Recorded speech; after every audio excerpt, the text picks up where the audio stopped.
What's up, guys? So if you notice, this tire's starting to get worn a little bit. So we're going to take it off, and while we have this off, we're going to do some mods. Enter chain conversion. So this comes from Kyle over Forever Rad and Barnstorm. This is obviously aluminum sprocket, but the main part of it is this billet hub. So this is machined to accept the factory cush drive. There's a couple different kits out there and wheels that you can put chain conversions on these bikes. It doesn't come with the cush drive. So the cush drive benefits the longevity of your chain and your internal components of your gearbox. Obviously in race applications, not that big of a deal, but for 100% street bike, it's a big deal. I think it's 57 tooth, and I forget, this is 25 teeth. So this gearing is set up to be almost identical to stock. Obviously, you can have sprockets made in different teeth ratios, but we're just going to keep it almost stock for right now. Like gold EK chain, it's a 150 link chain, so this is a big boy. For the tire, taking the cruise tick off, which is a 255 17, and it's squeezed on I think a 5.5 inch wheel. Obviously, this was the first street Challenger with 17, so we didn't know exactly how it was going to affect things. So squeezing that 200 tire on a narrow rim kind of gave you a different little profile, and it kind of tip ends a little bit weird. It's like once it starts going, it kind of like falls over, just because of how the profile is. And as you can see, it wore out the center pretty fast, and I didn't do many burnouts at all with this. Obviously, if you remember from my wheel conversion, we had a different front tire, so we're just going to stick with this size front tire, not that big fat one. This is also a 75W, so more than rated enough for this big bike. So I used to run these on all my other street bikes. Obviously, once my wife's tire runs out, I'll probably put them on hers because they grip really well and they last a while, and that's what I have on the front down there. So we're going to get the wheel off first, and then change the tire, and then we're going to move on to the chain conversion kit. Oh, and then we can't forget this. Nice battery cover. These are on TNA's website. I'll put a link in the description and a discount code. What I did was I put some Expel clear film just in this area right here. It looks alright. It's not perfect. I might redo it. But with this small FTR fender, this part just gets hammered with rocks and everything. And he also does have a carbon fiber radiator guard that he's currently making. I'll probably end up grabbing one of those. If you saw Kerry Hart's bike, the new Power Plus Chieftain he did, it has the carbon fiber there. Obviously, this isn't a weight savings, really. I mean, this one may weigh a couple ounces less than this one, but it sure does look pretty. Wheels off. Obviously, there are tons of videos on how to do that. When I get my shorty exhaust, it will be nice because I don't have to pull the shock pin anymore to do this. But as it is now, just pull the pin, drop the tire out. Alright, you got stuck. So here's your pulley. Obviously, here's your normal cush drive. Like I said, there's other companies out there, and then also other wheel companies that just do a direct mount sprocket to this wheel. It's the nice thing about the SMT wheels. These are just the normal non-race hubs, so it retains your OEM cush drive. And this goes right back down in there. So I'm going to pop this tire off. Again, I have videos about doing this. I'll put a link in the description, just using my spoons. We're going to pop this off with the 232 on. That thing was a pain in the ass to get off. I freaking hate hard cruiser tires. When it's off, using my trusty Westport Beat Baker spoons and my wife's trusty hair dryer, warming up this little guy. I'll stay in for a little bit longer and pop her on. Alright, so it's all heated up. Spray some soapy water on the tire and the wheel.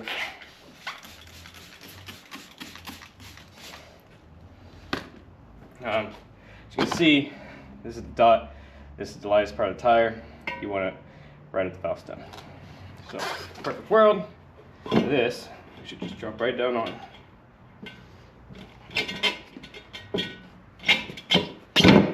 Ta-da! sure our dot's still lined up. I'm gonna come down here, press the speed down. And this, since it's warm, should go on no issue.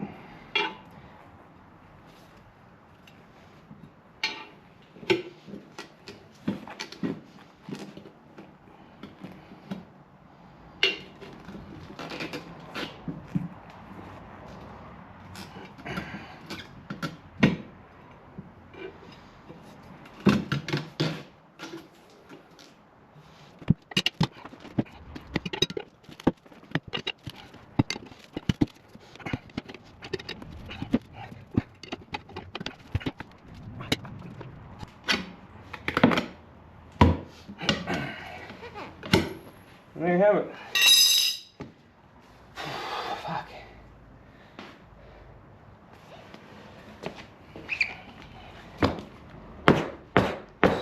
Bounce around a little bit. Put more soapy water in here so the bead seats. And then fill up with the hair. This was one of the hardest tires I've ever had to get the bead to seat. I think it might be the wheels because I remember having an issue with the front tire too. Just the way the lip is. But, so looking at the sprocket, notice there was a lot of red Loctite on it. As you can see, there's a lot of red Loctite. So basically, I took the torch, heated it up. And so what I'm going to do is I'm going to clean all the Loctite out. And then put the bolts back in with my torch stripe. Because if that was going to stay in there for another few thousand miles, these little bolts would have gone round right the hell off. So a little preventative maintenance. It's going to save me some time down the road. I get why I did it, but I mean, it's aluminum sprocket, it's going to wear out, but it's nothing but red Loctite everywhere. So we're going to get all this cleaned up. Well, that took entirely too long, but the tire is mounted. It is a little bit thinner than before. Got our caliper back on. Obviously, the torque stripe on the bolts to make sure they don't come off. So, I'm going to take this off, take the OEM pulley off, and then start running the chain through. So I got the front pulley off, or the cover off. Obviously, it's just three 5 millimeter Allens. You can finagle out of here without taking this off. Obviously, it'd be easier to take this off, but I don't feel like taking my bags back off. However, I think this is a 48 millimeter bolt, and I do not have an impact socket that large, so to finish this project, it's gonna have to wait till tomorrow. It is the next day after a Lowe's run. We have 1 inch and 7/8 sprocket. Right in there. Then we have an adapter for 1/2 inch to 3/4. Smarter way to do this is obviously leave the tire on, leave the belt on, stay on the rear brake, and then zip this off. I wasn't thinking, didn't do it. When we go to retorque this, that's what we're going to do. We're going to have the chain on it and retorque it by standing on the brake. That way you're not putting stress on your transmission. So this is just a standard clutch basket tool that I have. Pop this on, and then with an impact, we're going to zip this off. Obviously, you can do it with a breaker bar, but the impact just makes it a lot quicker and a lot less stress.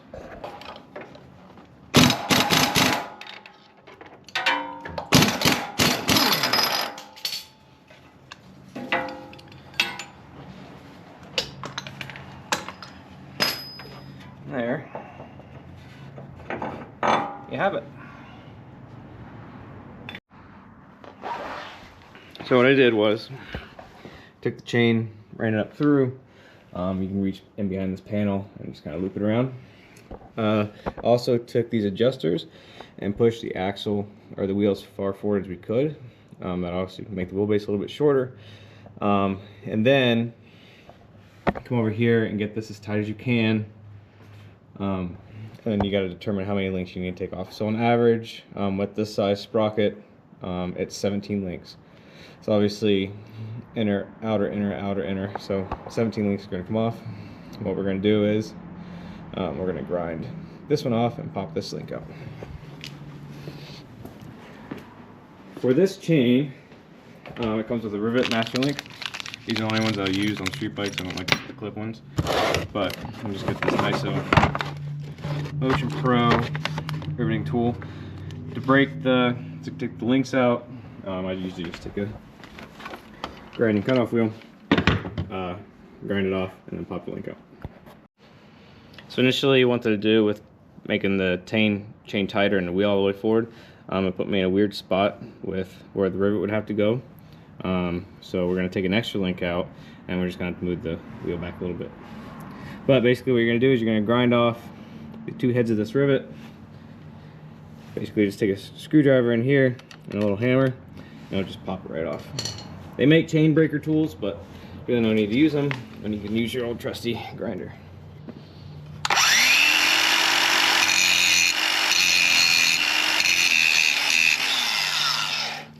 So I just do a bunch of little light passes like that.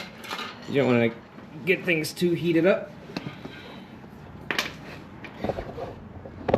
Come in here.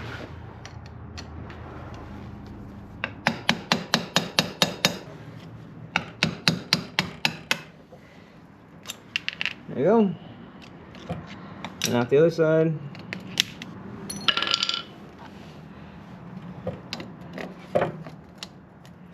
I'm going to bring it up. Like I said, it's a little bit looser over here, but we can make that up with the adjustment. So then we're going to get our link in there. So, rivet style link, they give you the grease and the O-rings to put on it.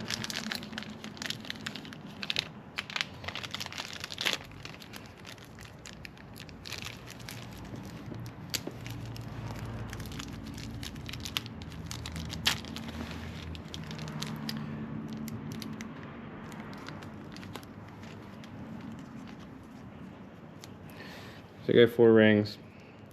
I'm gonna put a good bit of grease in your pins. Slap our O-ring on.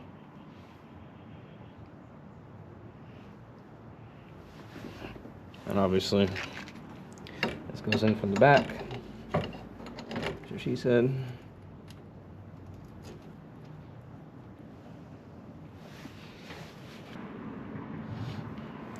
So then with it slid through the back, you're going to put your 2 O-rings up front.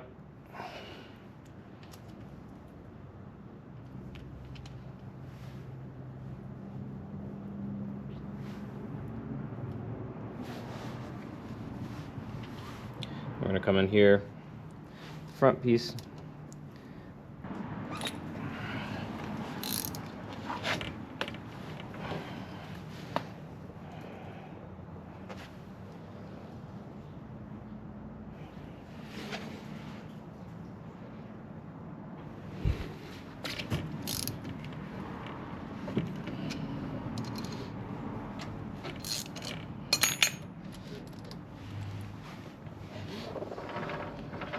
So as you're squeezing this on, there's tools, measurements you can do, but you can kind of just eyeball it. You want to squeeze this link on to where these are about the same. And then when you roll the tire, you want to make sure that that link's not really binding up. Then you're going to move this tool. As you can see, there's a little indentation there that's going to press this rivet out. You don't want to go too much because you can risk the cracking these, which I've done before, and then you got to go buy a new master link, and then you can't go riding.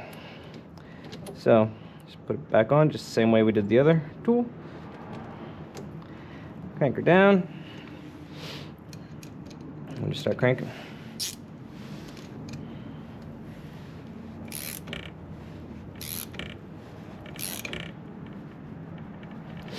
So I don't know if you can see in the camera, but this tool is about flush. So the rivet's about the same size as that tool. Give it a little bit more. And I think that was going to be good.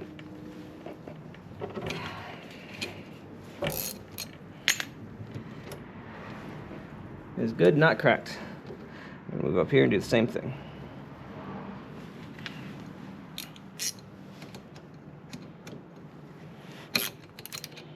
And there you go.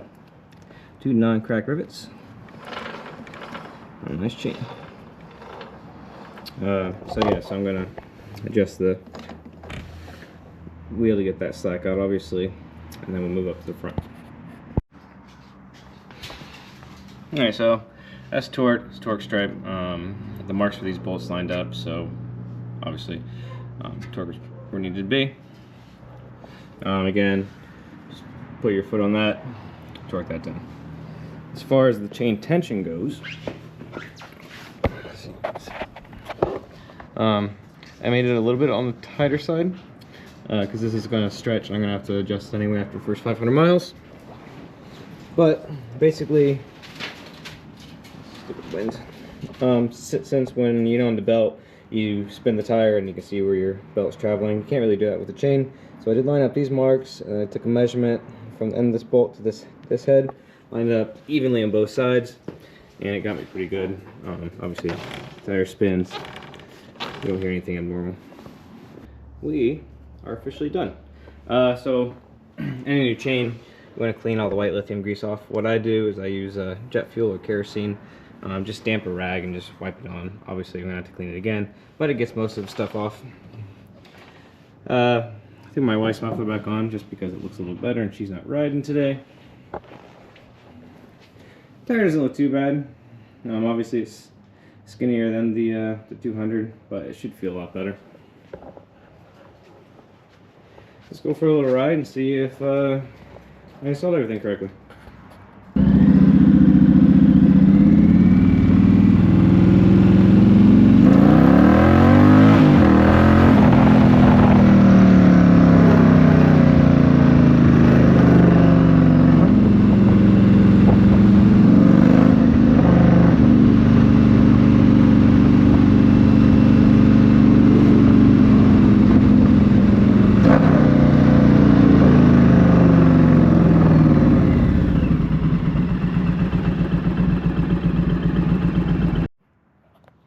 Alright, first ride complete. Didn't chuck the chain. Tension still feel pretty good. We'll clean it one more time, get all this crap off of it. But tire feels pretty good. It does lean a little bit. Once it leans, it's more consistent with the lean, where the other one, it will come off center and then it will just dive in. So that's an upgrade. For cleaning and maintenance of said chain, this is what I've always used, Maxo chain wax. It goes on clear and it doesn't sling.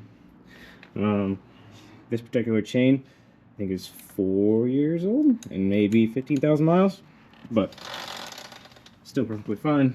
Obviously, as you can see, it doesn't make a mess. It doesn't sling with the Maxima chain wax. So, any questions, obviously, drop them in the comments. The sad thing is, though, that there are only 4 of those kits available. That's why I bought it now. I really didn't want to spend the money right now. But there was only 4 left, and they're all gone. So I don't know when they're going to make another batch, but currently, if you want a chain drive kit, you can't buy them. Thanks for watching, guys.